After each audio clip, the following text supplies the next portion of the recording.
जय श्री ओम नमः सिद्धेभ्यः। ओम जय जय जय नमोस्तु नमोस्तु नमोस्तु। नमो अरिहंताणम, नमो सिद्धाणम, नमो आयर्याणम, नमो उज्जायाणम, नमो लोये सव्यसाहुणम। ओकारं बिंदु संयुक्तं नित्यं ध्यायन्ति योगिनः। कामदं मोक्षदं चैव ओंकाराय नमो नमः। अविरल शब्द गणोग प्रक्षालित सकल भूतल मलकलंका। मुनिभिरुपासित तीर्था सरस्वती हरतु नो दुरितान्। अज्ञान तिमिरान्धानां ज्ञानाञ्जन शलाकया चक्षुरुन्मिलितं येन तस्मै श्री गुरुवे नमः। श्री परम गुरुवे नमः। परम्पराचार्य गुरुवे नमः। सकल कलुष विध्वंसकं श्रेयसां परिवर्धकं धर्म संबंधकं भव्य जीव मन प्रतिबोधकारकं पुण्य प्रकाशकं पाप प्रणाशकमिदं शास्त्रं श्री संयम प्रकाश नामधेयम्। अस्य मूल ग्रंथ कर्तारे श्री सर्वज्ञ देवास्तद उत्तर ग्रंथ कर्तारे श्री गणधर देवा प्रतिगणधर देवा तेषां वचनानुसारम् असाध्य आचार्य श्री कुंदामनाय आचार्य सूर्य सागरेण विरचितं श्रोतारे सावधानतया शृण्वन्तु। मंगलम भगवान वीरो मंगलम गौतमो गणी मंगलम कुंद कुंदाद्यो जैन धर्मोस्तु मंगलम। सर्वमंगल मांगल्यम सर्वकल्याणकारिकम प्रधानम सर्वधर्माणां जैनम जयतु शासनम जैनम जयतु शासनम जैनम जयतु शासनम। संयम प्रकाश नाम का ये ग्रंथ है। महाराज साहब सूर्य सागर जी द्वारा लिखी गई ये रचना है और श्रद्धान बदल जाए यदि स्वरूप ख्याल में आ जाए। देवगुरु धर्म उनकी शरण में रहने वाले जीव कभी दुखी नहीं होते। देवगुरु धर्म की उपासना करने वाले कभी पीड़ित नहीं होते। लेकिन जो जैसे होते हैं उनकी उपासना वैसे ही की जाती है। हमारे देव वीतरागी हैं, हमारे गुरु वीतरागी हैं, तो देव और गुरुओं की जो उपासना होती है वो भी वीतराग भाव से होती है। वीतरागियों की पूजा वीतरागता से की जाती है। जैसे गंगा के जल की पूजा गंगा से होती है, प्रकाश पुंज सूर्य की पूजा दुनिया में दीपक से करते हैं। इसी तरह से यहाँ कह रहे हैं कि भाई देव यदि वीतरागी हैं, गुरु यदि वीतरागी हैं, तो देव और गुरु इनकी पूजन भी वीतराग भाव से ही की जानी चाहिए। जब देव और गुरु की पूजन वीतराग भाव से की जाती है, वीतराग भाव से उनकी उपासना की जाती है, तो फिर सच्चे सुख का मार्ग मिलता है, सच्चे सुख का पथ प्रशस्त होता है। सच्चे गुरु कौन होते हैं ये प्रकरण यहाँ चल रहा था और यह बात बतला दी रत्नकरण श्रावकाचार्य 10वें श्लोक को आधार बनाकर। विषय आशावशाती तो निरारंभो परिग्रह ज्ञान ध्यान तपो रक्त तपस्वी से प्रशस्यते। ज्ञान ध्यान और तप में लीन रहने वाले तपस्वी ही प्रशंसनीय होते हैं। जो ज्ञान में, जो ध्यान में, जो तप में लीन हैं, ऐसे तपस्वी वे ही वास्तव में प्रशंसनीय हैं। हमारे मुनिराज विषयों से दूर रहते हैं, इच्छाएं उनके मन में नहीं होती है और आरंभ और परिग्रह से रहित होते हैं। ये सब बातें यहाँ कल काफ़ी हुई हैं। यशस कीर्ति रचित प्रबोध सार का एक उद्धरण यहाँ प्रस्तुत किया, हम उसे पढ़ रहे हैं। पेज नंबर है 469, 469 नंबर पेज पर है। सर्वसत्व हिता शांता स्वदेहेपि निस्पृहा यतयो ब्रह्म तत्वस्था यथार्थ परिवादिनः सर्वसावध्य संपन्ना संसारारंभवर्तिनः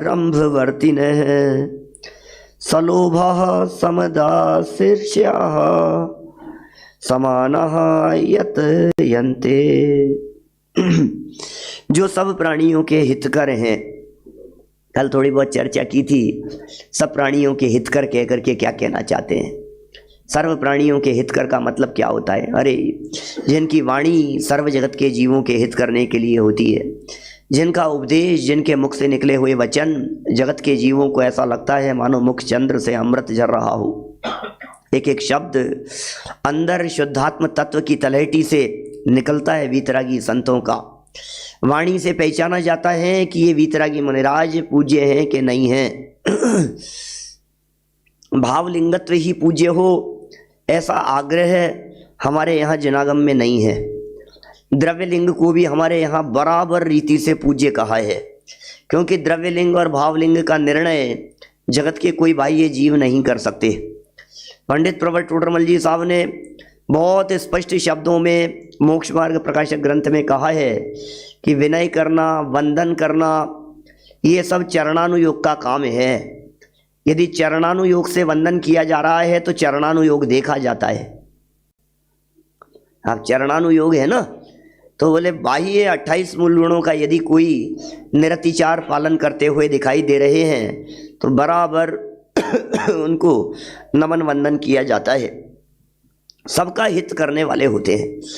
उनके ज्ञान में, उनकी बुद्धि में, उनके क्षेयोपशम में, उनके विकल्पों तक में भी ये बात आती है। जो शुद्धात्म तत्व की उपलब्धि हमें हो गई है, जिस शुद्धात्म तत्व को हमने जाना पहचाना है, जिस शुद्धात्म तत्व का अनुभव हमने किया है, बस वैसा ही अनुभव आपको भी हो जाए, वैसा ही अनुभव सबको हो जाए।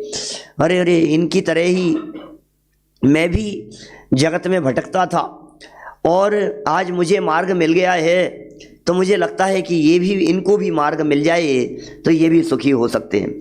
सर्व प्राणियों के हित कर शांत अपने शरीर में ममत्व रहित, ममत्व त्यागी हो। शरीर में ममत्व त्यागी, गजब हो गया भैया। शरीर में ममत्व त्यागी ये ऐसी विशेषता है जिस विशेषता के कारण शरीर में ही ममत्वपना नहीं है, अब पर द्रव्यों में कैसे हो सकता है।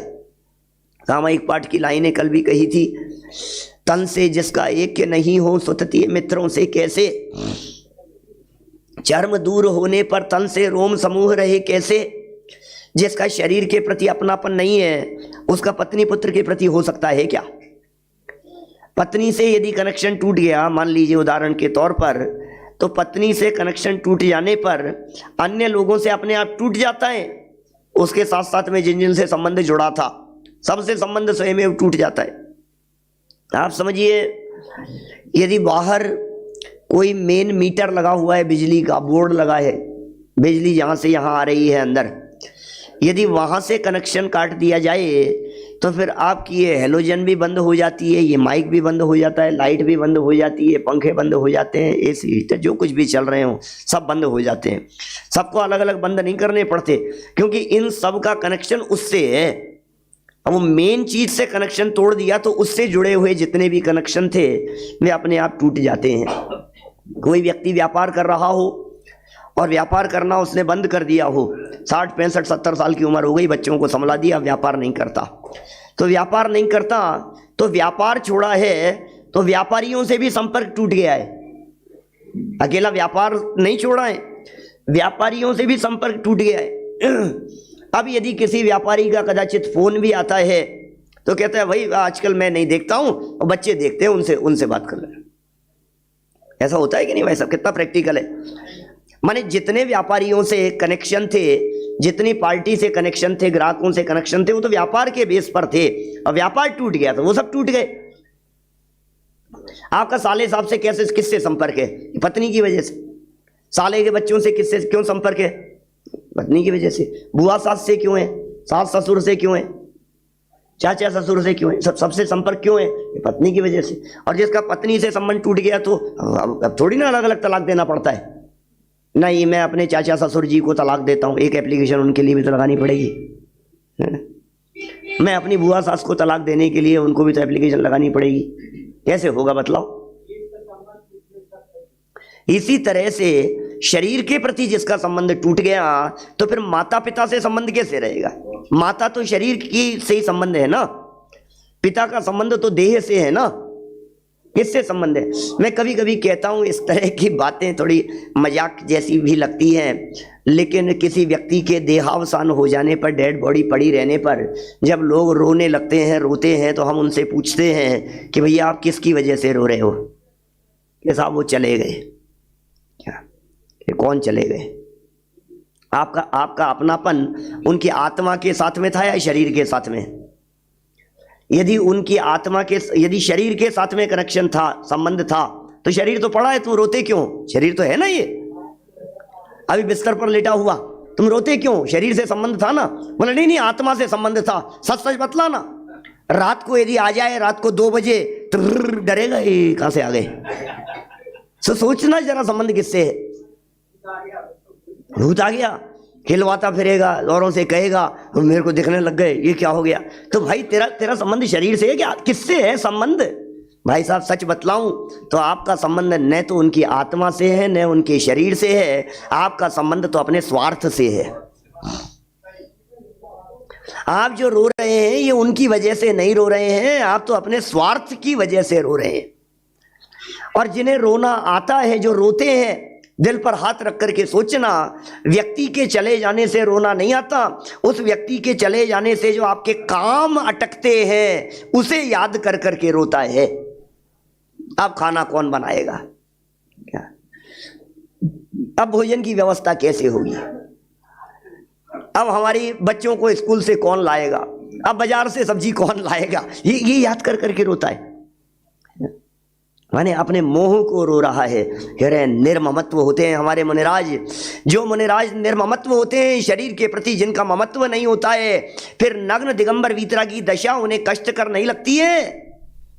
ये शरीर के प्रति ममत्व के त्याग में 22 प्रकार के परिचयों को जीतना गर्भित हो जाता है। भाई साहब 22 परिचयों को कैसे जीत रहे हैं?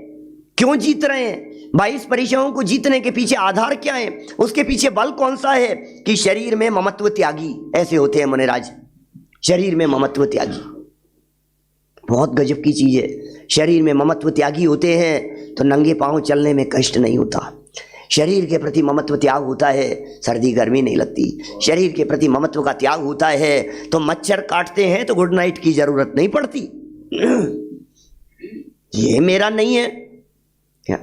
जब देही हमारी नहीं है तो फिर कष्ट किस बात का? जितने 22 प्रकार के परिचयों की चर्चा की है वे सभी प्रकार के परिचय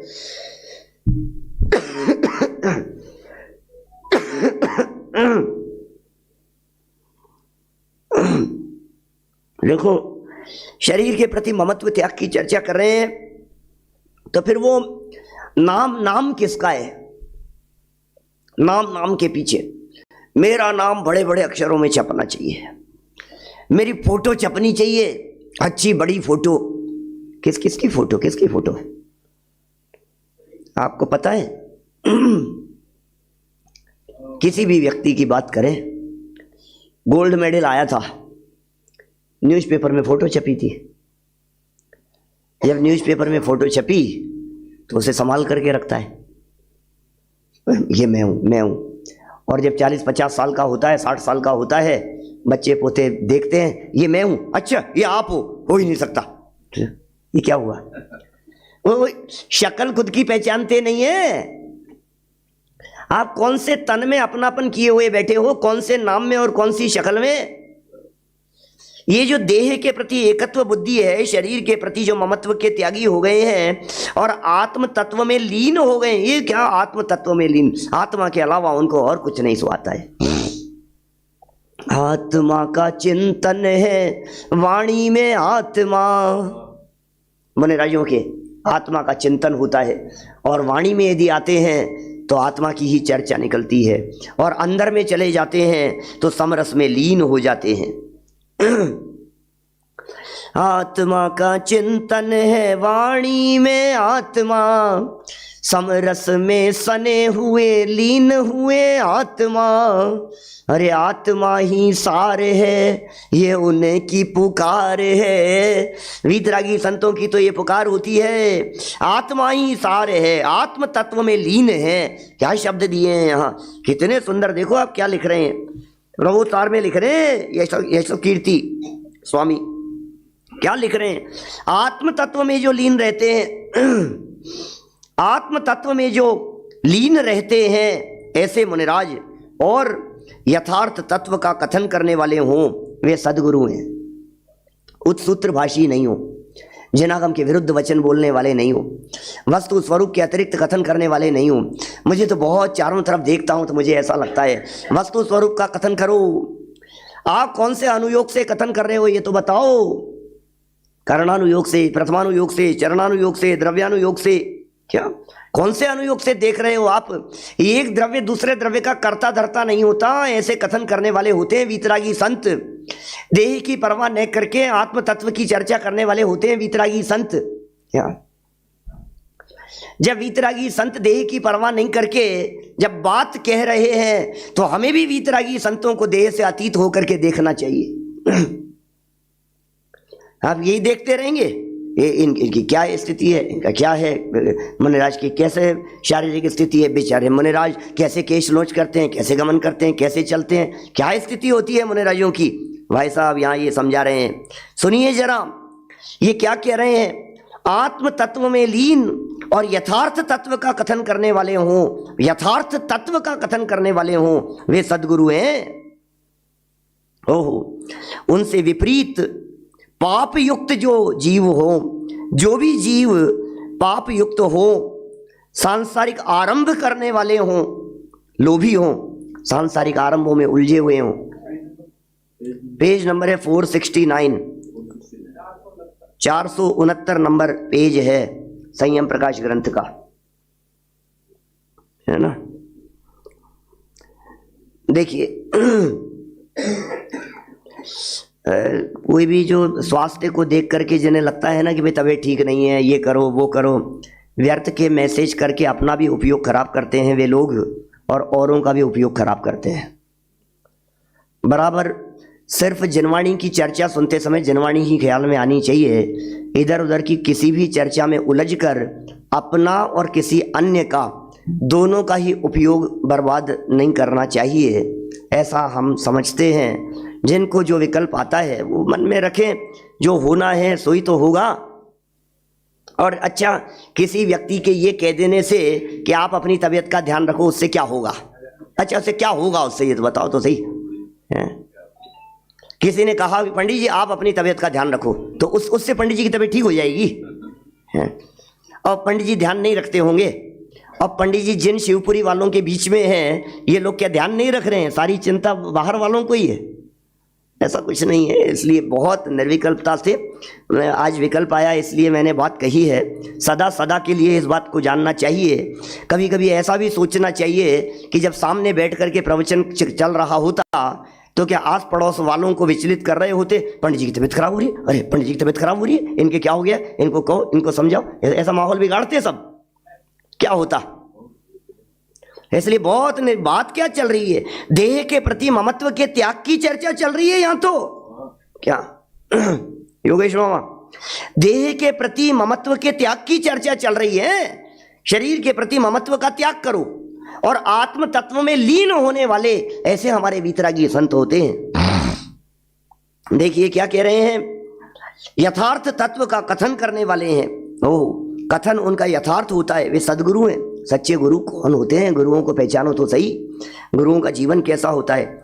जो पाप युक्त हो, सांसारिक आरंभ करने वाले, आरंभ करने वाले हो, सांसारिक आरंभ करने वाले हो। सांसारिक आरंभ क्या होते हैं?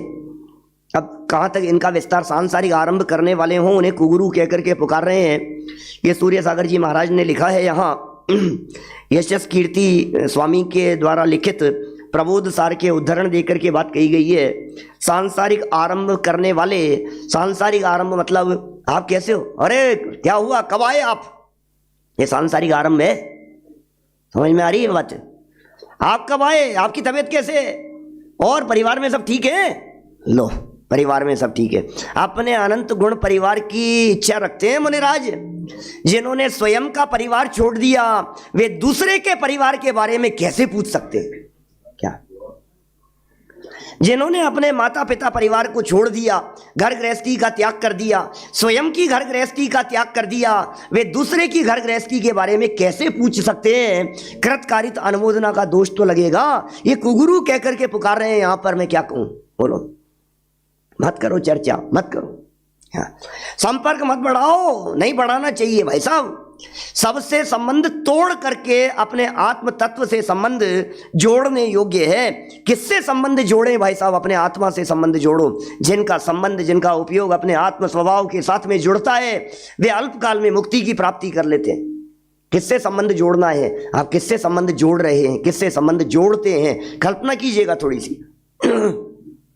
कहां कहां संबंध? सांसारिक प्रपंचों में, सांसारिक आरंभों में, विद्यालय में, व्यापार में, काम धाम में, दूसरों के काम धाम में, बिल्डिंग, ये वो, मकान निर्माण, सब क्या के सब आरंभ के काम है दुनिया भर के। और लोभी, लोभ नहीं हो, लोभ नहीं हो, मद सहित यदि हैं तो कुगुरु हैं, लोभी हैं तो कुगुरु हैं। पहले इन्होंने ही लिखा था, महाराज नहीं, सूर्य सागर जी महाराज की पंक्तियां थी। लोभी गुरु लालची चेला, दो नरक में ठेलम ठेला। किसकी पंक्तियां विराग जी? ये सूर्य सागर जी महाराज की पंक्तियां हैं। 20 बार बोली होगी आपने, लेकिन पता नहीं होगा किसकी लिखी है। ये इनकी लिखी हुई पंक्तियां हैं। लोभी गुरु लालची चेला, खूब जबरदस्त इन्होंने बातें कही है। लोभी है ये गुरु। अरे भाई, लोभ भी कई प्रकार का होता है। अकेले धन का लोभ ही लोभ नहीं होता, यश का लोभ भी लोभ होता है। क्या? प्रसिद्धि का लोभ भी लोभ होता है, मान सम्मान का लोभ भी लोभ होता है, दुनिया भर में छा जाने का लोभ भी लोभ होता है। लोभी नहीं भाई साहब, हमारे गुरु लोभी नहीं होते। कितने तरह के लोभ होंगे। जब उत्तम शौच धर्म की चर्चा करते हैं तो दादा ने धर्म के 10 लक्षण में बहुत तरह के लोभियों की चर्चा की है। नाम के लोभी, काम के लोभी, इंद्रिय विषयों के लोभी, अकलंक देवाचार्य का प्रमाण देकर के वहां चर्चा की है, राजवार्तिक का प्रमाण बतलाया है। कोई जीवन के लोभी होते हैं, जीने की हो न वांछा, कहते हैं ना, वांछा नहीं होनी चाहिए आराधक व्यक्ति को। जीने की यदि वांछा आपके मन में है तो इसका मतलब यह कि जीने का भी लोभ है। लोभी नहीं होते, मद नहीं होता, ईर्ष्या नहीं होती, ओ हो, ईर्ष्या से रहित होते हैं। और जो मान युक्त हैं, ईर्ष्या से रहित हैं, मान से रहित हैं, मद से रहित हैं, लोभ से रहित हैं, सांसारिक आरंभों से रहित हैं, विपरीत पाप युक्त आचरण नहीं करते हैं, वे तो हैं गुरु, वे तो हैं हमारे मुनि। और ये सब आचरण करने वाले वे कुगुरु हैं। और सुनिए जरा क्या कहते हैं, आपको पता है क्या? अब यहां तो मुनिराजों के गीत गा रहे हैं और ये कह रहे हैं हमारे हृदय में हम उन मुनिराजों के प्रति इतनी महिमा है, इतनी महिमा है उन मुनिराजों के प्रति जितनी महिमा आपके हृदय में कभी नहीं हो सकती, हो ही नहीं सकती। क्योंकि आपको पता है मुनिराज की महिमा किस लिए है। आपको मुनिराज की महिमा इसलिए आ रही है कि माथे पर पीछे लग जाएगी तो बिजनेस चलेगा, इसलिए आ रही है आपको मुनिराज की महिमा। आपको मुनिराज की महिमा इसलिए आ रही है कि हमारे को यदि इनका आशीर्वाद मिल जाएगा तो हमारे घर में शांति रहेगी। आप गलती पर हैं बहुत बड़ी। मुनिराजों की महिमा उनके ज्ञान ध्यान तपस्या से है। मुनिराजों की महिमा उनकी इन बातों से नहीं है। और ये बातें तो झूठी बातें हैं, इन बातों में दम ही नहीं है कुछ भी। लिख रहे हैं यहां पर, अरे भाई वे मुनिराज क्या हस्ती है, कितनी बड़ी हस्ती है। आपको पता है कितनी बड़ी हस्ती है, टॉप 5 में आते हैं। कितनी बड़ी हस्ती है वो। आपके दुनिया के जितने बड़े बड़े मिनिस्टर हों, अधिकारी हों, जो जिनको आप सम्माननीय समझते हो, सब जिनके चरणों में आकर के अपना माथा टेकते हैं वे हैं। जिनके पास में सब कुछ है वे राजा, और जिनके पास में कुछ नहीं वे जिन्हें किसी चीज की जरूरत नहीं। चक्रवर्ती मस्तक धरता है, मुकुट धरता है उनके चरणों में, उनकी धूल को अपने माथे पर लगाता है। 3-3 दिन तक रोजाना चक्रवर्ती सम्राट आवे मुनिराज के सामने दर्शन करने के लिए, और मुनिराज ध्यान अवस्था से विचलित नहीं होवे तो नहीं होवे, वंदन करे और जवाब देवे तो देवे और नहीं देवे तो नहीं देवे, आशीर्वाद नहीं देवे उसको। चक्रवर्ती को आशीर्वाद नहीं देवे, ऐसे निष्प्रय होते हैं मुनिराज। मुनिराज क्या क्या हस्ती है मुनिराज। अभी देखो क्या बतलाऊं आपको, अरहंतों की भक्ति की बात करो या मुनिराजों की भक्ति की बात करो, मिथ्या दृष्टि ना समझ व्यक्ति जैसी भक्ति करता है, समझदार स्वाध्यायी अभ्यासी व्यक्ति की भक्ति में उससे कई गुना विशेष भक्ति होती है, कई गुना विशेष भक्ति होती है समझदार व्यक्ति की। वो समझ रहा है, उसे मालूम है क्या कीमत है। जो जानता ही नहीं है, ऐसे ऐसे हवा में बात करने से क्या होगा, जानना तो पड़ेगा कि ये व्यक्ति कौन है, जानना तो पड़ेगा इनकी कीमत क्या है। हमने कह दिया कि गांधी जी आए हैं, तो कौन कौन गांधी जी क्या है, आपको पता तो होना चाहिए व्यक्ति कौन है। जब तक हम व्यक्ति का परिचय नहीं करते हैं, जब तक हमें उनकी पद प्रतिष्ठा का पता नहीं होता है, उनकी योग्यता और काबिलियत का पता नहीं होता है, तब तक सच में हमारे को उनकी महिमा नहीं आती है। ये जगत में भी ऐसा ही होता है भाई साहब। कितने ही लोग प्रवचन में आते हैं। एक बार बहुत जरूरी काम था कोई सरकारी ऑफिस में, और हम तलाश रहे थे भाई कौन कर सकता है, कौन कर सकता है, कौन काम कर सकता है। तो फिर किसी व्यक्ति ने बताया कि ये कर सकते हैं। यार ये काम मिलेंगे, क्या होगा। बोले आपको नहीं पता कि पंडित जी तो रोजाना आपके प्रवचन में आके बैठते हैं। हमें तो पता ही नहीं। मिलवाया उन्होंने, अच्छा ये है क्या, ये तो रोजाना सामने ही बैठते थे। समझ में आ रही है बात। इनको तो मैं बहुत अच्छे से जानता हूँ, इनको तो पिछले 20 साल से जानता हूँ। कि क्या जानते हो, बस यही जानता था कि अच्छे अभ्यासी है। मुझे थोड़ी ना पता था कि ये वहां के उसके अधिकारी हैं। हमें क्या लेना देना कौन कहाँ के अधिकारी हैं।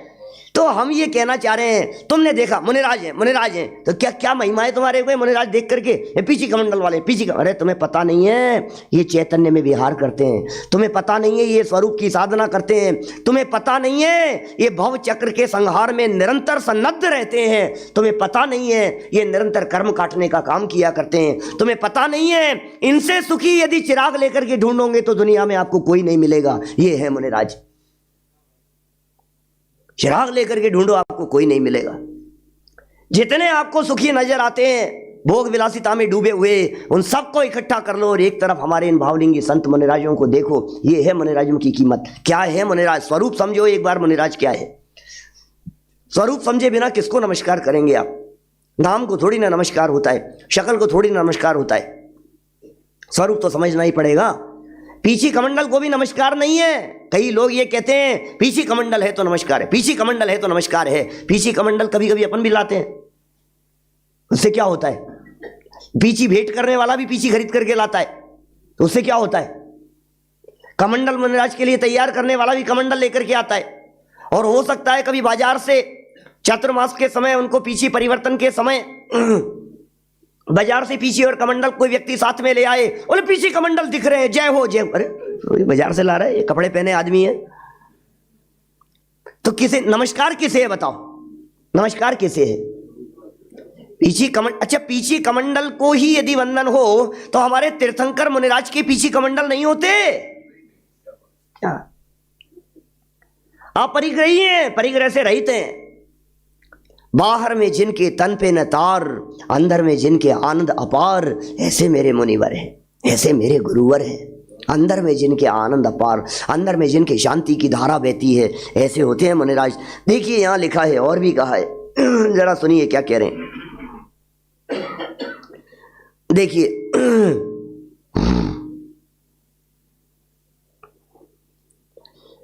श्रेष्ठा गुणैर्गृहस्थ स्यात् ततः श्रेष्ठ तरो यतिः, यतिः श्रेष्ठ तरो देवः न देवादधिकं परम। यशस्तिलक चंपू छठा आश्वास का ये श्लोक है, जिसमें क्या कह रहे हैं।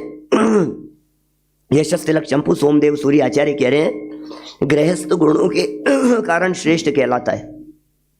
कौन श्रेष्ठ है, श्रेष्ठ कौन है, गुणों के कारण श्रेष्ठ है। गृहस्थ किसकी कीमत है, शक्ल की या गुणों की। बोलो मैं आपसे कहता हूं आपको अपने पुत्र के लिए पुत्र वधू लेकर के आनी है, आप क्या देखेंगे, शक्ल देखेंगे, बहुत सुंदर है, बहुत सुंदर है, लेकिन सुंदर तो बहुत है, लेकिन बोलती है तो बस समझ लो आपको बोलने नहीं देवे क्या, और आप उसके साथ में 2 मिनट बैठ नहीं सको। आप सोचना एक बार, ये सुंदरता, ऐसी सुंदरता, सुंदर बहुत सुंदर है भाई साहब, मिस वर्ल्ड और मिस यूनिवर्स हो, उसकी टक्कर की सुंदरता हो, अपने पुत्र के लिए लेकर के आनी है, लेकिन ध्यान रखना सुनेगी बिल्कुल नहीं। क्या बोलो, क्या करना है?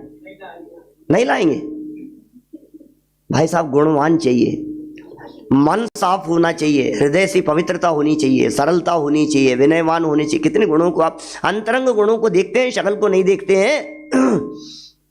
गृहस्थों की भी कीमत गृहस्थ गुणों के कारण श्रेष्ठ कहलाता है, और उससे श्रेष्ठ यति है।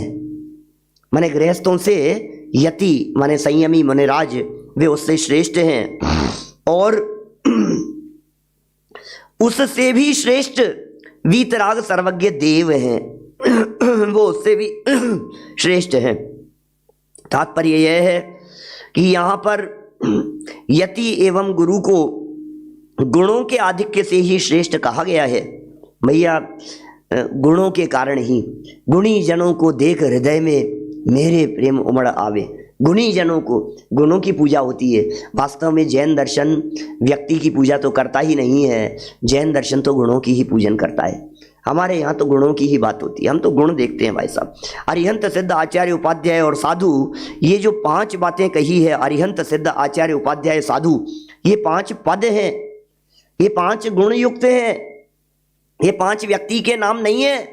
क्या बुद्ध वीर जन हरिहर ब्रह्मा, नाम कुछ भी रखो ना, हमें क्या फर्क पड़ता है। 1008 नामों के अंदर बुद्ध भी आएगा, वीर भी आएगा, हरि भी आएगा, हर भी आएगा, जिन भी आएगा, शंकर भी आएगा, महादेव भी आएगा। कुछ भी हो, लक्षण क्या है ये बतलाओ, गुण क्या है। इसलिए उमा स्वामी आचार्य कहते हैं वंदे तद्गुण लब्धये। हम तो गुणों की पूजन करते हैं, हम तो गुणों की आराधना करते हैं। गुण देखे जाते हैं हमारे यहाँ, तन नहीं देखा जाता। हमारे यहाँ गुण देखे जाते हैं, गुणाधिक की पूजन होती है। एक बात कहूं, जब वो धर्म के 10 लक्षण में उस लाइन की व्याख्या करते हैं ना, करी बहुगुण बड़े जन की ज्ञान का पावे उदा, करी विनय बहुगुण बड़े जन की ज्ञान का पावे उदा। करी विनय, विनय करो, किसकी विनय करें? बहुगुण और बड़े जन, जो उम्र में बड़े हों और जो गुण में ज्यादा हों, उनकी विनय करो। क्यों, कौन है भैया सबसे ज्यादा गुण किसमें है? बोले तुम्हारे गायक में सबसे ज्यादा गुण है, इससे ज्यादा गुण किसी के पास में नहीं है। करी विनय बहुगुण, बहुगुण की विनय करो, बहुगुण की विनय करो। अरे इनमें कितने गुण हैं? इनसे ज्यादा इनमें, इनसे और इनसे ज्यादा इनमें। बोले सम्यक दृष्टि करो, ये क्या गुण है भाई साहब सम्यक दृष्टि हो? बोले इनसे ज्यादा मुनिराजों में दिखाई दे रहे हैं। बोले मुनिराज से ज्यादा गुण, बोले अरंतों में दिख रहे हैं। बोले इनसे ज्यादा सिद्धों में दिखाई दे रहे हैं। बोले सिद्ध भी जिनके गुण आप देख रहे हो, वे कौन से गुणों के ऊपर रीझ गए हैं? बोले जैसे उनके पास में अनंत गुण है, ऐसे अनंत गुण वाला गायक भगवान आत्मा तो इस देह देवालय में विराजमान है, अपने अंदर में विराजमान है। भाई जब गुणाधिक के बहुमान की बात आती है तो हमारी दृष्टि पर के ऊपर ही क्यों जाती है? गुणाधिक के बहुमान में हमें अपना आत्मा क्यों नहीं दिखाई देता है? ये मुनिराज ये क्यों पूज्य हो गए हैं? ये क्यों सम्माननीय हो गए? ये क्यों श्रेष्ठ हो गए हैं? ये क्यों सारे जगत के द्वारा पूज्य हो गए हैं? क्योंकि इनको जगत में कोई श्रेष्ठ नहीं दिखाई देता है। जो अपने आप को श्रेष्ठ समझते हैं, दुनिया उन्हें श्रेष्ठ समझती है। ऐसा है स्वरूप। जैसे अपने आप की कदर नहीं है, दुनिया उसकी क्या कदर करेगी? जैसे अपनी कदर नहीं है, जैसे अपने गुणों की कीमत नहीं है, जो अपने आप को चैतन्य स्वीकार नहीं करता, दुनिया उसे चेतन मानने को तैयार नहीं होती। पेड़ पौधे बन जाते हैं, पत्थरों में जाकर के पैदा हो जाते हैं, एक इंद्रियों में जाकर के पैदा हो जाते हैं। भाई साहब कौन पूछता है उन्हें? दुनिया कहती है ये तो जड़ है, जड़, और हम बैठे थे उसमें चेतन, एक इंद्रिय बन करके, एक इंद्रिय बन करके बैठे हुए थे। ये क्या लिख रहे हैं यहाँ पर? ये लिख रहे हैं भाई सबसे ज्यादा कौन दिख रहा है? गृहस्थों से, गृहस्थ गुणों से पूज्य होता है, गृहस्थों से श्रेष्ठ यति होते हैं, यतियों से श्रेष्ठ वीतरागी सर्वज्ञ देव हैं। तात्पर्य यह है कि यदि यहां पर यति एवं गुरु को गुणों के आधिक्य से ही श्रेष्ठ कहा गया है, बाहर से नहीं। अब यदि वो यति होकर के भी गृहस्थों जैसा आचरण करें तो देख लिखा है इन्होंने, और गुणों का आधिक्य गृहस्थ की अपेक्षा उनमें इस कारण कहा जाता है कि वे त्याग वृत्ति में गृहस्थ से अधिक हैं। ओह, यदि उनमें भी आरंभादिक देखा जावे तो वे गुरु गृहस्थ से अधिक प्रशंसनीय नहीं हो सकते हैं। अतएव साधु, आरंभी साधुओं को गुरु कहा है। यदि वे साधु आरंभी हैं तो कुगुरु हैं। आरंभ कहते हैं घर गृहस्थी जन्य, व्यापार आदि जन्य, खाना बनाना, करना, परोसना, समेटना, झाड़ू पोंछा बुआरी, ऐसे ऐसे जो काम होते हैं ना, हाँ, ये सब आरंभ कहलाती हैं। इन सारी प्रवृत्तियों को आरंभ कह करके पुकारते हैं। आरंभ माने क्या होता है? आरंभ माने ये सब उलझने, उन सबको आरंभ कहते हैं। आने जाने वालों के संदर्भ में कितने लोग आए हैं, कितने हैं, किनका परिचय प्राप्त करना, आपने भोजन किया या नहीं किया, क्या बात करते हो, भोजन किया कि नहीं किया? हमारा तो आज अंतराय हो गया था, हमने तो नहीं किया, आपने तो कर लिया होगा ना, क्या आपने किया कि नहीं? लड्डू कैसे लगे? आरंभ है भाई साहब, ऐसा कह रहे हैं। इस तरह की बातें नहीं होती है, व्यर्थ के विवादों में नहीं उलझते हैं। माने स्वयं तत्व ज्ञान से संपन्न होते हैं। उनके पास यदि कोई धर्म के लोभी जीव आवे तो उन्हें तत्वोपदेश देते हैं, धर्मोपदेश देते हैं, जनवाणी की चर्चा करते हैं, वीतरागता और भेद विज्ञान की बातें करते हैं। यही आता है उनको, इसके अलावा कुछ नहीं। हमारे पास में बैठोगे तो यही बात मिलेगी, दूसरी बात नहीं मिलेगी आपको। क्या इधर उधर की बातें करें हम? आप जैसे गृहस्थ, जय कुमार जी भाई साहब, हम आप लोग जैसे गृहस्थ जब बैठते हैं तो तत्व चर्चा करते रहते हैं, शंका समाधान करते रहते हैं, प्रश्नोत्तर पूछते रहते हैं। और जो त्यागी हो गए हैं, यदि वे भी घर गृहस्थी की चर्चाएं करें, बाल बच्चे परिवार वगैरह के बारे में पूछें, तो कहते हैं भाई आरंभ है, और आरंभी साधुओं को कुगुरु कहा जाता है। यहाँ कुगुरुओं की निंदा की जा रही है। टोडरमल जी ने उठाया है ऐसा प्रकरण, पेज नंबर 156 होना चाहिए, 5वें अधिकार का प्रकरण है, और देख लेना चाहिए पेज। उन्होंने वहां चर्चा की है। कोई व्यक्ति ये कहे कि आप इनकी निंदा कैसे कर रहे हो? भाई हम निंदा कहां कर रहे हैं, हम तो सत्य स्वरूप बता रहे हैं, हम किसकी निंदा करें? और सुनो, पाप की निंदा तो की जाएगी, खोटी वृत्तियों की निंदा तो की जाएगी। उन्होंने वहां उदाहरण दिए हैं कि हम यदि शराब की निंदा करें और कलाल बुरा मान जाए, क्या करें? हमारा क्या दोष है इसमें? उन्होंने वहां चर्चा की हम ब्रह्मचर्य का उपदेश देवें और गणिका वैश्या को बुरा लगे, ये ब्रह्मचर्य का उपदेश दे रहे हैं, तो इसमें हमारा क्या दोष है? हम यदि शुद्ध सात्विक आचरण का उपदेश देवें, संभालने का उपदेश देवें, और चोरों को बुरा लगे, हम क्या करें? हम तो आचौर्य का उपदेश देंगे। आचौर्य का ही उपदेश दिया जाता है और वही दिया जाना चाहिए। सत्य उपदेश तो यही है। और भी कहा है, बड़ी गजब गजब की बातें लिखते हैं। देखो श्लोक पढ़ता हूं आगे वाला, क्या कह रहे हैं। यशस तिलक के 6ठे आश्वास का पहला और दूसरे नंबर का श्लोक है।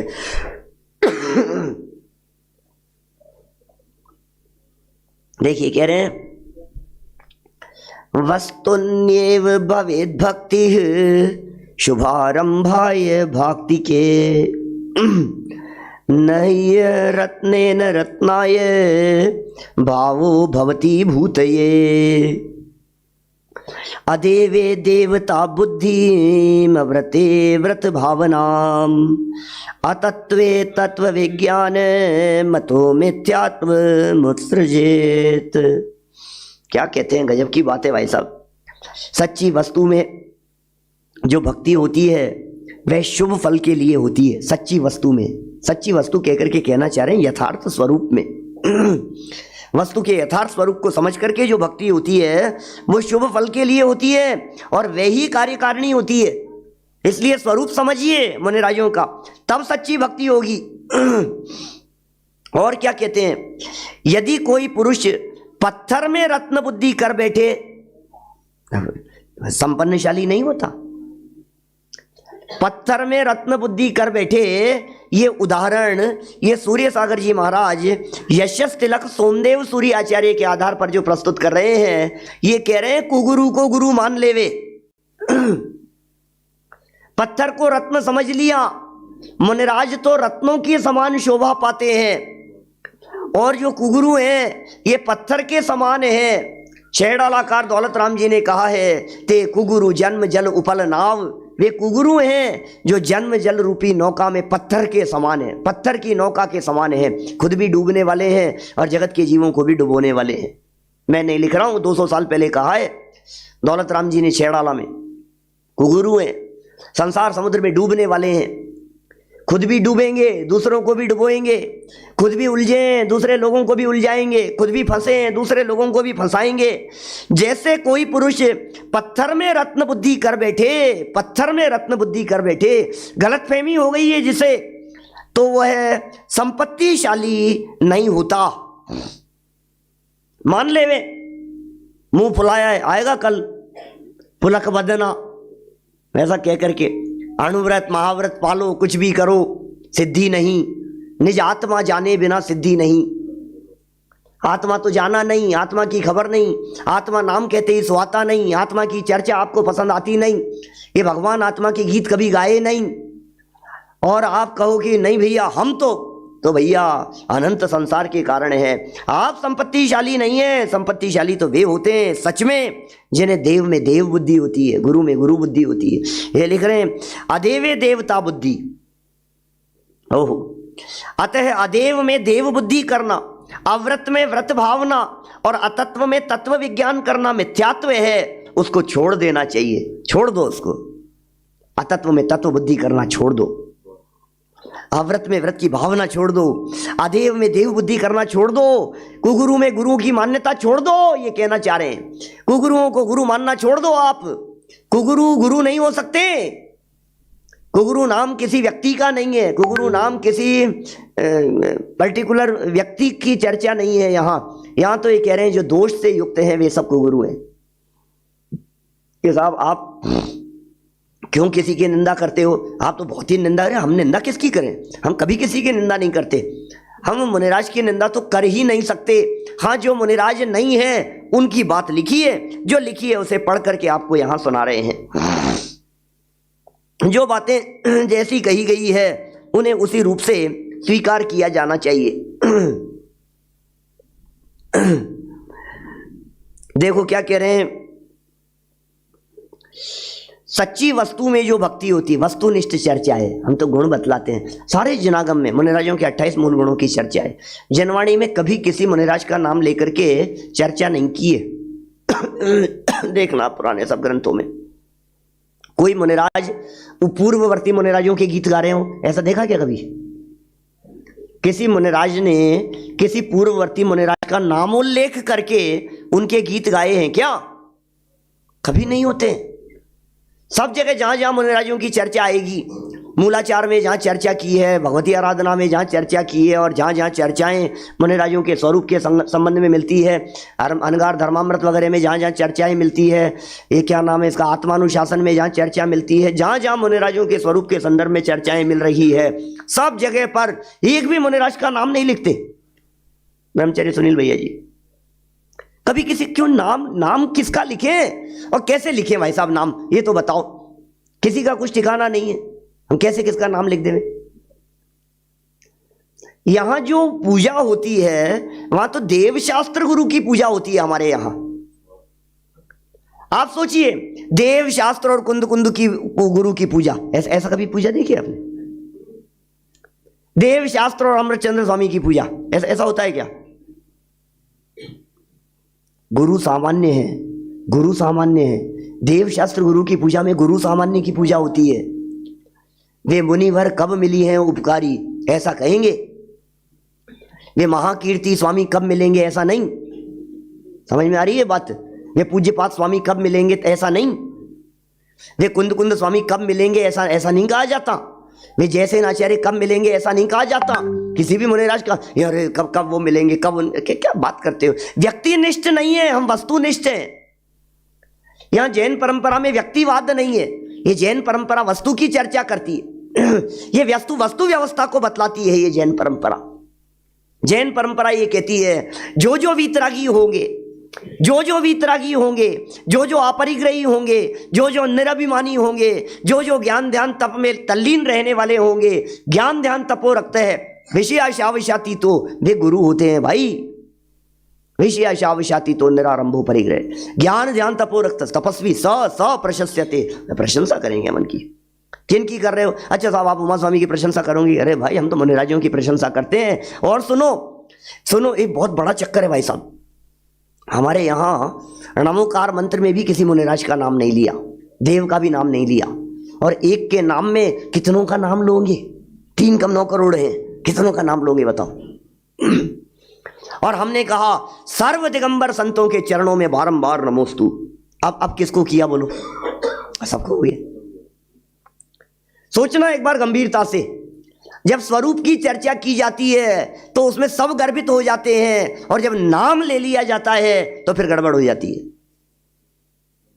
मैंने कही एक बार, अभी जब बीच में जब इस तरह की पूजाएं बहुत ज्यादा व्यक्तिगत नाम से बनने लगी, ऐसी चर्चा हुई, तो मैंने कही, मुझे मालूम है हजारों लोग सुन रहे हैं, सामने कह रहा हूं, जो बात जचती है, जचे तो स्वीकार करना, नहीं जचे तो मत करना, है ना, लेकिन बात तो सच्ची समझ में आनी चाहिए।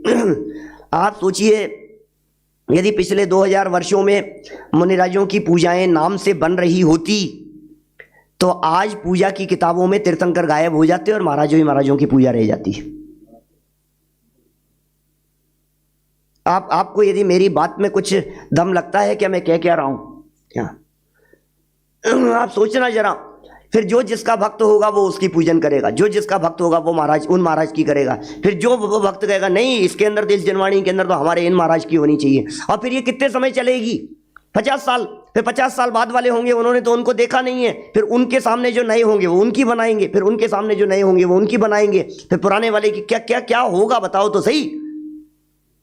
पिछले 2000 वर्षों में आज तक ऐसा हुआ नहीं ना।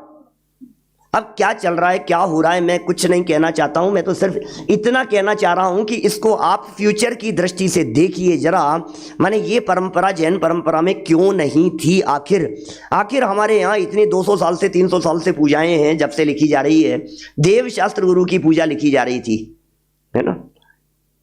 कभी किसी विशेष प्रसंग में, कभी किसी जैसे कोई व्यक्ति कहे कि साहब विष्णु कुमार मुनिराज की पूजन का प्रसंग आता है रक्षाबंधन के प्रसंग में, तो ठीक है, जो जैसी हो।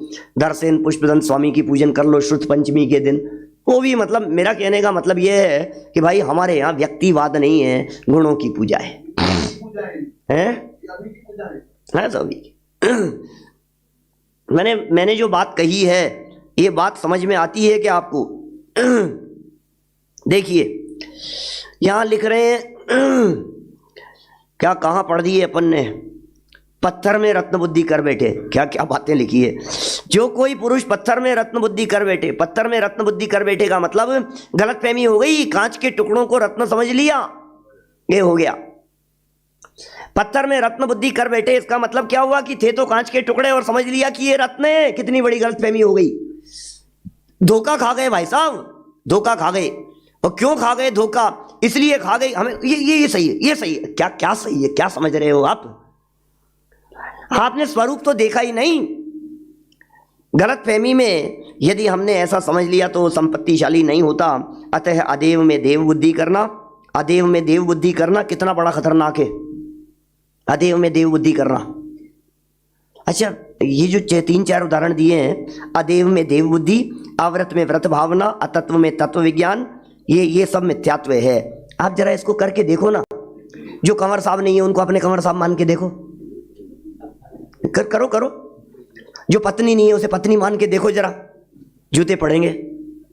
करो नहीं, करो तो सही। जो आपके पिता नहीं है उनको पिता मान के देखो आप जरा, माता के व्यभिचार का दोष आएगा। आप मतलब सारे जगत में ऐसा होता है, उसको अन्य रूप स्वीकार नहीं किया जाता है, तो जो गुरु नहीं है उनको गुरु कैसे माना जा सकता है? जो देव नहीं है उनको देव कैसे माना जा सकता है? ये कह रहे हैं मिथ्यात्व है। अतत्व में तत्व भावना, अतत्व में तत्व विज्ञान करना, ये मिथ्यात्व है। अतत्व में तत्व विज्ञान करना, उसको छोड़ देना चाहिए। और अब आगे चल करके ये गुरुओं के अवर्णवाद के विषय में लिखते हैं। कोई व्यक्ति ये कहे कि साहब इससे तो गुरुओं का अवर्णवाद होता है, आप गुरुओं की निंदा कर रहे हो, आप गुरुओं की आलोचना कर रहे हो कि तुम्हें पता नहीं है। गुरुओं का सच्चा स्वरूप समझने से गुरुओं का सम्मान होता है, गुरुओं की निंदा नहीं होती है। सत्य स्वरूप तो समझाना ही पड़ेगा, असली नकली की पहचान तो करनी ही पड़ेगी। यदि आपने असली नकली की पहचान नहीं की तो ठगाए जाओगे। नकली है भाई साहब, लेकिन एक बात ध्यान रखना, जहां नकली चल रहा है उनको रोकने बदलने की चेष्टा मत करना, नहीं तो तुम मारे जाओगे। यह स्वरूप है इस तरह का। तो फिर अपने को क्या करना? दुनिया में यदि नकली नोट चल रहे हो तो क्या करना भाई साहब? अश्विन जी वैसा अपनी जेब में नहीं आ जाए, इतना सा ध्यान रखना है। और कदाचित गलती से आ जाए तो निकाल के अलग कर देना, किसका है, कहां से आया है, जांच पड़ताल करूंगा कि बेटा तुम्हें सलट जाएगा। तो यदि वहां तक पहुंचने की कोशिश करेगा और उन्हें बंद जो होगा, ये काम जिनवाणी का है, कुगुरुओं को रोकने का, ये काम वीतरागी जिनेंद्र देव का है, उनके उपदेश में आएगी, ये काम आचार्यों का है। तो अपना काम क्या है, सुगुरु और कुगुरु की पहचान करके सिर्फ इतना काम करना है कि हमें कुगुरु से दूर रहना है, इतनी बात। आरंभ परिग्रह में फंसेंगे नहीं, फंसे हुए जो हैं उनसे बच करके रहेंगे। कदाचित किसी तरह का कोई संपर्क होगा, व्यक्तिगत संपर्क होगा, तो उनसे कहेंगे कि ये योग्य नहीं है आपके द्वारा कार्य, ये कार्य आपके द्वारा नहीं किया जाना चाहिए। तो इस तरह से ये छोटी छोटी सी बातें यहाँ कही है। आगे आवरणवाद के संदर्भ में भी बहुत तरह की बातें यहाँ लिखी है और गुरुपास्ति के संदर्भ में भी लिखी है। कल ये गुरुओं की चर्चा संपन्न कर लेंगे और भक्ति की चर्चा करेंगे। अभी की बात को हम यहीं विराम देते हैं। बड़ी सुंदर मार्मिक बातें हैं, प्रयोजनभूत है, थोड़ी समझने की है और बहुत भक्ति भावना पूर्वक यहाँ लिखी है। हम कल विषय को आगे बढ़ाएंगे।